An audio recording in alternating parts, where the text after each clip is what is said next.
Welcome back to The Rich Life. My name is Aaron, and before we get started, let me just remind y'all to click the like and subscribe for your daily dose of your favorite celebrity content. Today we're going to be talking about Natalie Portman. Natalie Portman is an Israeli-born American actress who has a net worth of over $90 million. Natalie Portman is one of the most famous women in Hollywood, and she's been a vital part of the film industry since forever. She's made a seamless transition from child acting to mature roles in the 2000s and has since won countless awards for her many performances. She is among one of the best paid actresses in the world. Now, Natalie Portman was born on June 9th of 1981 in Jerusalem, Israel. Raised in a Jewish family, she was given a Hebrew name, Natalie. Her mother, Shelly, continues to act as Portman's agent, and her father is a gynecologist. Ooh, chill. Initially, her family relocated to Washington, D.C., but soon moved to Connecticut in 1988. Then, the family laid down the roots in Long Island, where Portman attended a Jewish elementary school and learned Hebrew. During her time in Long Island, Natalie also became involved in ballet and other forms of dance. She also began to study performing arts, and it soon became obvious that she was destined for a career in the entertainment industry. At the age of 10, she was spotted by an agent.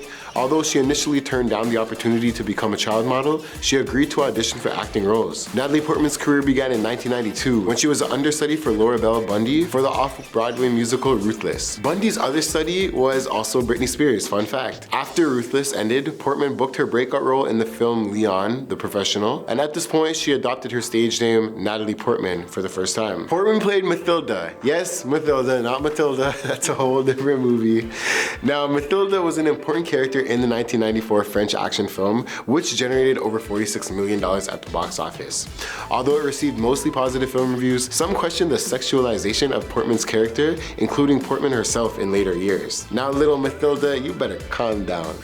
After honing her craft in theater productions and short films, Natalie Portman returned to the mainstream in 1995's Heat. In the Al Pacino-De Niro film, she played the suicidal daughter of Pacino's character. In 1996, she showed off her acting talents once again with an important role in The Beautiful Girls, before appearing in Mars Attacks and Woody Allen's Everybody Says I Love You. Although still a teen, Portman transitioned into adult roles with Star Wars Episode I, The Phantom Menace in 1999. Critics viewed the film unfavorably, but there was no denying that it was a commercial success. When all was said and done, The Phantom Menace ranked at $924 million at the box office, making it the second highest earning film at the time. While the Star Wars trilogy would demand much of Portman's attention during the next few years, she still found time to appear in films like Anywhere But Here. Another appearance came in 2000 with the film Where the Heart Is, before Portman decided to focus more on college rather than acting. Over the next few years, she attended Harvard and pursued a bachelor's degree in psychology while performing in a few plays. In 2002, she reprised her role as Queen Amidala in Star Wars Episode II, Attack of the Clones. Considered the weakest of the prequel trilogy, Attack of the Clones generated $653 million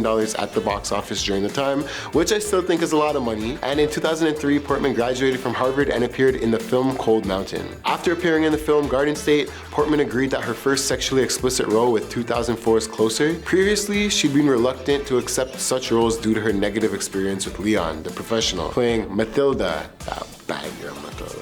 Oh gosh. Now, Portman won considerable praise for her role as the stripper, and she even filmed nude scenes, although they were later cut out. Now, in the end, Closer managed to generate $115 million on a budget of just $27 million. In 2005, she ended her role as Amidala with the Star Wars Episode III, Revenge of the Sith. The film generated over $848 million. Her next films were Free Zone and V for Vendetta. Over the next period, Portman appeared in films such as My Blueberry Nights, The Other Boiling Girl, The Other Woman, Brothers, and Mr. Megorium's Magic Emporium. Another breakout for Portman came when she starred in Black Swan with Mila Kunis. Not only did the modestly budget film prove to be a massive success at the box office with the earning of over $329 million, but it also won Portman an Academy Award for Best Actress. She then starred alongside Ashton Kutcher in No Strings Attached and finished in 2011 with a role in the ill-fated stoner comedy Your Highness. Portman's next major role was in the film Thor, which became a box office success. She later reprised her role in Thor: The Dark World. In 2015, Portman directed her first film, A Tale of Love and Darkness. She also produced and starred in Jane Got a Gun, although it proved to be a failure. And in 2016, she won numerous accolades and praise from critics after appearing in the film Jackie. In 2018, she led an all-female leading cast in the science fiction film Annihilation and was singled out for praise by critics once again. In 2012, Natalie Portman got married to Benjamin Millepied, a French dancer and choreographer. He also did the choreography for The Black Swan. Now they have 2 children together. They live in a huge place, but just before that, In 2008, Natalie Portman put her apartment in New York City on the market for an asking price of $6.55 million. The 2-bedroom condo is situated in one of the most exclusive buildings in the city. She ended up selling the property for the full asking price. In 2009, Portman purchased a property in Los Feliz, Los Angeles for $3.25 million. Built in the 1930s, the home featured over 4,000 square foot of living space and over 18,000 square feet of beautiful garden. The actress and the mom of two just paid $6.5 million for a modern Barton Meyers designed Montecito oasis on the California coast near Santa Barbara. The views of this place are just enough to take your breath away. Seriously, built from steel, glass, and concrete, the home has a drastic and dramatic design element that will just have you wishing that you were on a permanent vacation at her house. When you're not looking at the Pacific Ocean, then you might just be looking at a nice garden or some nice glass or the interior or whatever, but the 4-bedroom, 5-bathroom, 3,000 square foot home, it looks like a big office building,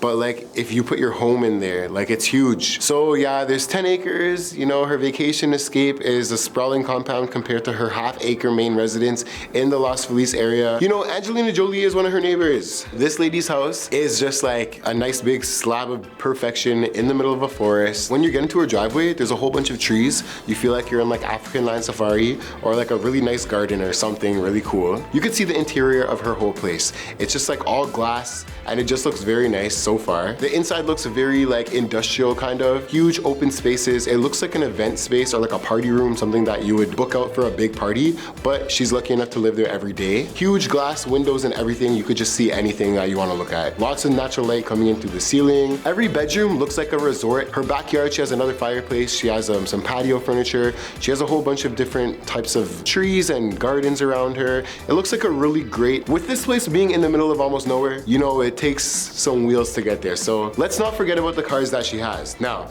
she has a Lexus RX worth $48,000, a Toyota Prius around $25,000, a Ford Escape around $25,000, a Mercedes S-Class which is $116,000, and a Honda Civic for about $22,000. She does like to be very modest. She's not really trying to attract attention. She's a pretty chill girl, as you can see. She completed college, made sure that she got some nice place to live. She's living life how anybody should be living it, right? Am I wrong about this? Do you think Natalie Portman is not living as extreme as she should be? Do you think it's fine? Cause yo, if you check out where she's living, I'd say she's doing great. And anyways, with these gas prices, who needs all these crazy cars? I'm pretty sure 1-2 cars are just enough, but hey, you let me know in the comments below, okay? Thanks for checking out The Rich Life. I'll see you soon.